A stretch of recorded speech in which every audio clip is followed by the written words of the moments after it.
안녕하세요. 부동산이 쉬운 사람들 부시맨입니다. 여러분은 지금 살고 있는 집과 땅의 주인이 누군지 알고 계신가요? 당연한 이야기입니다만 모든 부동산에는 누군가 주인이 있습니다. 그렇다면 과연 부동산에도 주인이란 개념은 언제부터 시작된 걸까요? 오늘은 우리 인류 역사에서 사유재산권이 탄생한 순간에 대해 알아보도록 하겠습니다. 기원전 8000년경 우리는 인류가 수렵과 채집 생활을 벌이고 농사를 짓기 시작한 시점을 신석기 혁명이라 부르는데요. 고고학자들은 이 시기를 부동산 소유권 개념의 시발점으로 본다고 합니다. 인간이 농작물을 심어먹고 살게 되면서부터 그 땅에 대한 배타적 소유권이 필요해졌다는 거죠.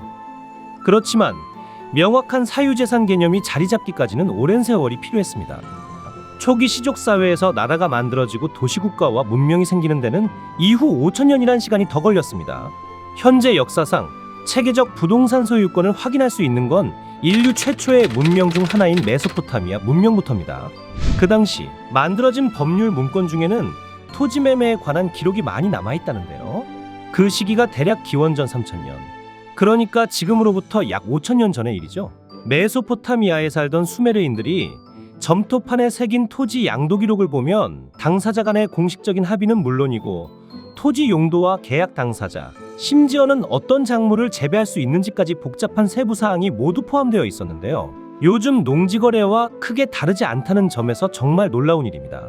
당시에는 재산이라는 개념을 나타내는 고유한 용어는 없었지만 누구의 밭, 누구의 소처럼 소유자를 명시해서 재산을 식별했다고 하고요. 부동산과 동산 중에서도 당시에 가장 가치 있는 재산은 역시 농경지였습니다. 기원전 1750년경 메소포타미아 지방의 바빌로니아에서 반포된 함무라비 법전은 인류 최초의 성문법전으로 유명한데요. 이 함무라비 법전에는 부동산과 상업적 상호작용 등 부동산법의 정수도 담겨 있습니다. 함무라비 법전에는 증인과 서면 계약의 중요성을 강조하는 부분도 있는데요. 만약 누군가 도난당한 물건을 구매했을 때 판매자나 증인 또는 매매 문서를 제시하지 못한다면 그 구매자는 절도범으로 간주해 사형에 처할 수 있다는 내용도 있습니다. 이는 부동산도 마찬가지였죠. 한때는 메소포타미아에는 사적 토지 소유가 없었다고 생각했지만 점점 새로운 기록들이 발견되면서 개인의 토지 소유가 훨씬 광범위했다는 사실이 밝혀지고 있습니다. 물론 신전과 궁전 같은 기관들이 광대한 토지를 소유한 주요 지주였지만 말이죠.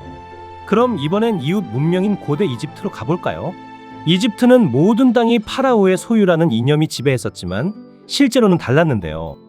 중기 왕국 시대인 기원전 3000년 중반부터는 사유지가 광범위하게 인정되었다는 강력한 증거들이 있습니다.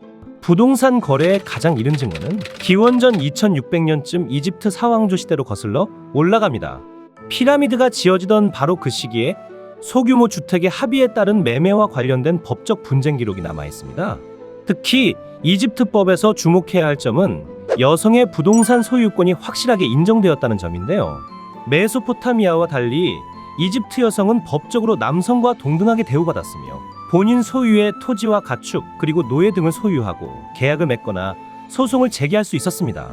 그 증거는 파피루스에 남아있는데요. 기원 후 123년 이집트 탈시스라는 여성의 유언장을 보면 자신 소유의 집과 마당을 포함한 모든 재산을 딸에게 물려주는 내용이 상세히 기록되어 있습니다.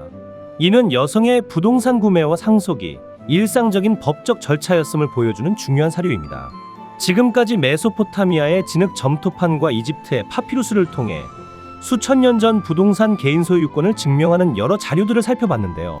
인류의 역사와 함께 해온 부동산과 소유권 제도, 비록 현대의 도시 생활과 농경 목축 생활을 해온 생활은 다르겠지만 부동산을 대하는 지금의 우리와 수천 년 전 그들의 생각은 본질적인 면에선 크게 다르지 않다는 점이 흥미롭다 할 수 있겠습니다. 오늘의 영상은 여기까지입니다. 다음에 더 좋은 영상으로 찾아뵙겠습니다. 시청해 주셔서 감사합니다.